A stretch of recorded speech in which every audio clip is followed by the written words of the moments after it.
पर मिर्ची की साइज बड़ी इसीलिए नहीं हो रही है क्या सर? बिल्कुल यही बात है। हाँ। जो कमियां हैं वो देखने के लिए आज आपके पास आया हुआ हूं। हाँ। और उसी पर अभी बातचीत भी चलेगी। हाँ। सम्मानित नागरिकों नमस्कार, मैं प्रवीण मिश्रा आज आ पहुंचा हूं मानसरोवर गार्डन में। और आज पहुंचे हैं आदरणीय तारा देवी काबरा मैडम के यहाँ। नमस्कार मैम। नमस्कार। कैसे हैं आप? बढ़िया। ठीक लग रहा है बागवानी? हाँ, अच्छी तो लग रही है। कुछ चैलेंज भी है है। तो वो चैलेंज पर आज बातचीत करते हैं। हाँ। क्योंकि ट्रेनिंग देने के बाद या ट्रेनिंग लेने के बाद जो छोटी छोटी चुनौती आती है उस पर बात हाँ। करना भी ज़रूरी है। हाँ जी सर। तो अभी जो बात हो रही है तो उसमें आप क्या फेस कर रहे हैं? जो चैलेंज है उसमें से क्या फेस कर रहे हैं? चैलेंज में है कि मिर्चियों के फूल आ रहे हैं, गिर जाते हैं। लोबिया में और तुरई में आती है, ख़राब होकर गिर जाती है। अब वो मेरे को नहीं समझ में कि मिट्टी चढ़ा के रखना पड़ता है। जी जी। तो सबसे पहले बात करते हैं शिमला मिर्च से शुरू करते हैं। 5S के फार्मूले में से यदि हम लोग ध्यान रखें तो सबसे पहला ज़रूरी होता है सनलाइट का, दूसरा हमारे पास सॉइल मिक्स का होता है, तीसरा सीजन का होता है, फिर पौधे का सैपलिंग का होता है, बीज का सीड्स का होता है। ये सारा हमारा फार्मूला में है। तो अभी जब बात करें ये शिमला मिर्च का है या मिर्च का है, ये बताइए। ये शिमला मिर्ची लगी हुई है। ठीक है। इसमें फूल तो आ रहे हैं पर शिमला मिर्ची फूल खिलते जा रहे हैं और शिमला मिर्ची भी साइज बड़ी नहीं हो रही है। ठीक है। तो अब देखिए यहाँ पर रिकॉग्नाइज कीजिए कि शिमला मिर्च का जो टाइम है वो सर्दियों में होता है। हाँ। या फिर ऐसी जगह में होगा जहाँ पर क्लाइमेट जो है टेम्परेचर कम होता है। हाँ। दिल्ली में तापमान ज़्यादा है। हाँ। इसलिए शिमला मिर्च में ये सारा डिप्रेशन जो है उसमें आ रहा है और ये आपका स्टेब्लिश सही से नहीं हो रहा है। तो अब इनको ऐसी जगह छत में रखना चाहिए जहाँ पर एकदम कम धूप लगे, सिर्फ मॉर्निंग की हल्की धूप लग जाए। ऐसी जगह में यदि रखेंगे तो हमारे ये पौधे अच्छे चलेंगे। पहला तो एक रीज़न ये हो गया। हाँ जी। तो 5S के फार्मूले में से हम लोग सीजन पर जाते हैं। क्लियर। अब दूसरा हमारे पास होता है कि मिट्टी चढ़ाने की बात। तो वो जो मिट्टी चढ़ाने की बात आई थी हाँ। वो क्या थी, एक बार आप फिर से बताइए कि आपने क्या सीखा है। ये मैंने ऐसे मिट्टी चढ़ाना गोदी करके ऐसे मिट्टी चढ़ाने पड़ेगा, हाँ। तब ये वापस से आएंगे पौधे। जी। पौधे में और ये कब कब चढ़ाना है मैडम, क्या सीखा अभी आपने? ये 15 दिन में एक बार चढ़ाना, हाँ। डाल के ऐसे। और ये सारे पौधों में ऐसे ही करना है। हाँ। ये ध्यान रखना है कि सिर्फ शिमला मिर्च में ही नहीं, आपके पास जो भी पौधे हैं, चाहे बेल वाली फसल है, हाँ। चाहे टमाटर लगा रखा है, हाँ। मिर्च लगा रखा है, भिंडी लगा रखा है, बैंगन लगा रखा है, सब में ये मिट्टी चढ़ाने की ज़रूरत लगती है। अच्छा जी। ठीक है ना। टॉप ड्रेसिंग बोलते हैं इसे। गुड़ाई किया, हाँ। गुड़ाई करने के बाद एक दिन छोड़ दिया। हाँ। छोड़ने से एरेशन हो गया, हाँ। है ना वहाँ पर। इसके बाद उसमें एक दिन के बाद मिट्टी डालेंगे, हाँ। नई सॉइल मिक्स। हाँ। और सॉइल मिक्स डालने के बाद फिर ऐसे चढ़ा देंगे मिट्टी। हाँ। ठीक है। हाँ। तो अब आपने बेल में भी कुछ किया है, बेल वाली फसल में, तो वो भी बेल वाली फसल में भी ये भी गोदी करके आप चढ़ाएंगे। आइए दिखाइए कैसे करते हैं। ये ऐसे करना है, फिर इसको ऐसे चढ़ाना जी।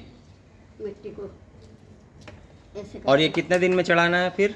ये 15 दिन में। हाँ, क्योंकि जब पानी देंगे या और भी कुछ करेंगे तो फिर मिट्टी अपने समतल में हो जाएगा। हाँ। तो ऐसे करते करते हम लोग वापस मिट्टी चढ़ाइए। चढ़ाते रहेंगे। हाँ। और जिससे कि सुधार हो जाएगा। हाँ जी सर। भिंडी के पौधे में भी ऐसे गुड़ाई करना है हाँ। और गुड़ाई करके मिट्टी चढ़ाना है। हाँ जी। गुड़ाई करने का जो फ़ायदा है वो इस तरह का होता है कि जैसे मान लीजिए कि आपने गुड़ाई किया, हाँ। तो गुड़ाई करने से एक तो एरेशन हो जाएगी, हवादार वहाँ पर मौसम एक बन जाएगा। हाँ। दूसरा क्या होता है कि जब वहाँ पर माइक्रोब्स हैं वो इधर उधर हो जाएंगे। अब जब अगले दिन इस जगह में हम लोग सॉइल मिक्स डालेंगे तो नई सॉइल मिक्स में बहुत सारी ऐसी चीज़ें हैं जो ऑर्गेनिक मैटर है। हाँ। वो सारी ऑर्गेनिक मैटर मिलने से जो माइक्रोब्स है उसकी एक्टिविटीज़ तेज़ हो जाएगी। उसकी गतिविधि जब तेज़ हो जाएगी तो फिर से पौधों के जड़ में पोषक तत्व मिलना शुरू हो जाएगा। यहाँ तक क्लियर हो गया? हाँ। ठीक है जी। और क्या परेशानी आती है जनरली जब बागवानी करते हैं, तो उसके बारे में क्या क्या आपके पास अभी तक समस्या आ रही है? बीज लगाती हूँ, जल्दी से आते नहीं है बीज, अंकुर नहीं होते। ठीक है। अंकुरित नहीं होते, बहुत सारे बीज तो लगते हैं, आते ही नहीं है, ठीक ऐसे है। खत्म हो जाते हैं। ठीक है। देखिए बीज का जो है इतना टेम्परेचर है, बीज के जर्मिनेशन के लिए आपको ह्यूमिडिटी एंड मॉइस्चर चाहिए और क्लाइमेट चाहिए।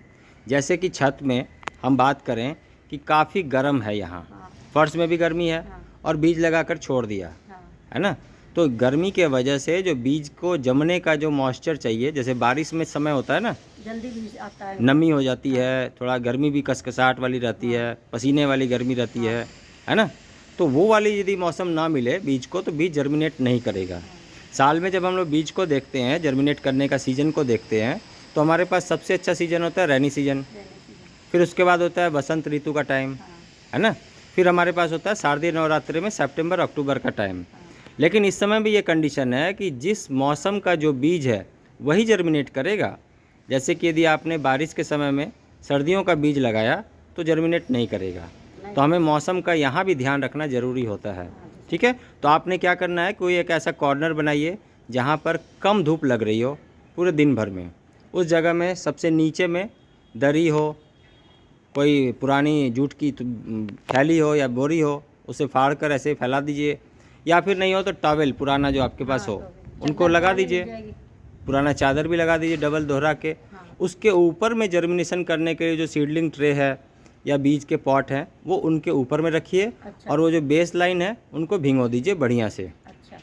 इससे क्या होगा कि उस जगह में नमी बनी रहेगी, और बीज के लायक थोड़ा बड़ा करके फैला देना जिससे कि वहाँ गर्म ना हो जगह, है ना। और उस जगह में थोड़ा हल्का सा शेड बना दीजिए ग्रीन शेड नेट लगाकर। ये उसकी चैलेंज है। अच्छा। तो समझ में आई ये बात? हाँ। ठीक है, और भी कुछ परेशानी आप फेस कर रहे हैं? नहीं, बस यही है कि जल्दी से जर्मिनेट नहीं होता, हो जाता है तो बड़े साइज बड़ी नहीं होती। हाँ, आके खराब हो जाते हैं। जैसे आती है तुरई, करेला आता है। तो अब तो समझा है ना आपने कि क्या क्या परेशानी आ रही है। हालांकि तो लग रहे हैं ये सर थोड़ी सी आएगी, हाँ, तो आएगी और खत्म हो जाएगी। नहीं, अब जो मैंने बताया ना अभी आपको, इससे इस्टेब्लिश हो जाएगा। और ऐसा होता है तो आप मुझे बताइएगा भी। ठीक है ना। देखा मैंने वो खाई गिलहरी कि अब आने लगा था यहाँ। हाँ, भुट्टा आने लगा था लेकिन गिलहरी खा गई है, ये बात तो सही है। लेकिन यहाँ तक तो पहुँच गए ना कि भुट्टा भी लग सकता है। लग तो गया सर, पर इसमें बीज नहीं आया। अगली बार आएगा बीज आएगा। अभी तो इसमें तो मैंने चढ़ा रखी है, देखो स्टार्टिंग। हाँ, इसमें चढ़ा रखा आपने, देखिए चढ़ाया तो रिजल्ट भी आया है ना। चढ़ाने से रिजल्ट भी आया है। जड़ें दिख रही थी ना, तो मैंने इसका उठा के इसको चढ़ाती। हाँ ठीक है। बाकी जब ये देखते हैं ना तो थोड़ा पानी की भी कमी हो रही है तो उस हाँ, मैं शाम को देती हूँ ना, सुबह फिर मैं सोचती रात को ज़्यादा दे दिया, सुबह दूंगी तो ज़्यादा पानी ना हो जाए। नहीं, अर्ली मॉर्निंग यदि संभव हो सके तो दे दीजिए हल्का, क्योंकि अभी गर्मी बढ़ रही है। अच्छा। और फिर शाम में भी एक बार दे दीजिए। हाँ। इसके अलावा एक और टिप बता रहा हूँ। हाँ। वो क्या कर सकते हैं, आइए इधर बताते हैं। हाँ। देखिए क्या है कि छत काफ़ी गर्म हो जाता है। हाँ। और जैसे ये जगह है, हाँ। इस जगह में गर्म होने से जो गर्म हवा है, धूप की रोशनी है, वो टकरा कर पौधों में लग जाती है। हाँ। तो इसका नुकसान हो जाता है। हाँ।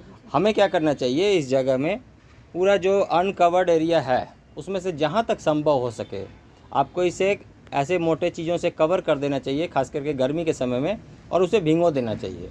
फिर जो धूप की रोशनी है या गर्म हवा है उस चादर से, दरी से या कोई ऐसे जूट बैग से टकराएगी जो भींगी हुई है, और उसका जो हवा पहुंचेगा पौधों में तो ह्यूमिडिटी और मॉइस्चर यहाँ पर मेंटेन हो जाएगा।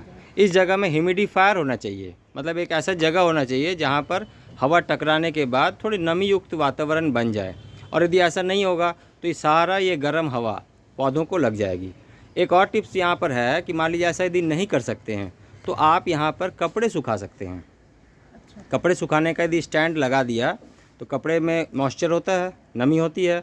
धूप जब वहाँ पर वाष्पीकरण होगा तो वो वाष्पीकरण होने के बाद पौधों को मिल जाएगा नैनो फॉर्मेट में, बहुत छोटे छोटे पार्टिकल्स में, तो उससे भी पौधे अच्छे चलेंगे।